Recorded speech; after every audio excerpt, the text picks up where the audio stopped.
ప్రాచీన acupressure, acupuncture, నాడీపతి వైద్య విధానాల ద్వారా మందులు లేకుండా వ్యాధులు నయం చేసుకోవచ్చని ఆక్యుప్రెషర్ హెల్త్ కేర్ సెంటర్ వైద్యులు డాక్టర్ కృష్ణరాజు తెలియజేశారు.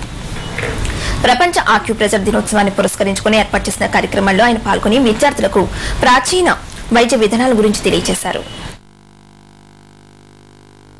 కాకినాడ రూరల్ మండలం రమణీపేట గ్రామంలో గల రాజీవ్ గాంధీ డిగ్రీ కాలేజ్ సమావేశ మందిరంలో బోట్ క్లబ్ వాకర్స్ అసోసియేషన్ ఆధ్వర్యంలో వరల్డ్ ఆక్యుప్రెషర్ డేని ఘనంగా నిర్వహించారు. కార్యక్రమానికి Rajiv Gandhi degree college principal Kotibabu అధ్యక్షత వహించగా ఆక్యుప్రెషర్ హెల్త్ కేర్ సెంటర్ వైద్యులు డాక్టర్ కృష్ణరాజు ముఖ్య అతిథిగా పాల్గొన్నారు. ఈ సందర్భంగా ఆయన మాట్లాడుతూ ప్రాచీన ప్రకృతి వైద్య విధానాల ద్వారా దీర్ఘకాలిక రోగాలను నయం చేయవచ్చని తెలిపారు. ప్రతి ఒక్కరూ ప్రాచీన వైద్య విధానాలను అలవర్చుకుని సంపూర్ణ ఆరోగ్యాన్ని పొందవచ్చని చెప్పారు. ఈ కార్యక్రమంలో బోట్ క్లబ్ వాకర్స్ అసోసియేషన్ అధ్యక్షులు అడబాల రత్నప్రసాద్, కార్యదర్శి వినోభరాజ్, కాలేజ్ విద్యార్థులు, అధ్యాపకులు, సిబ్బంది పాల్గొన్నారు.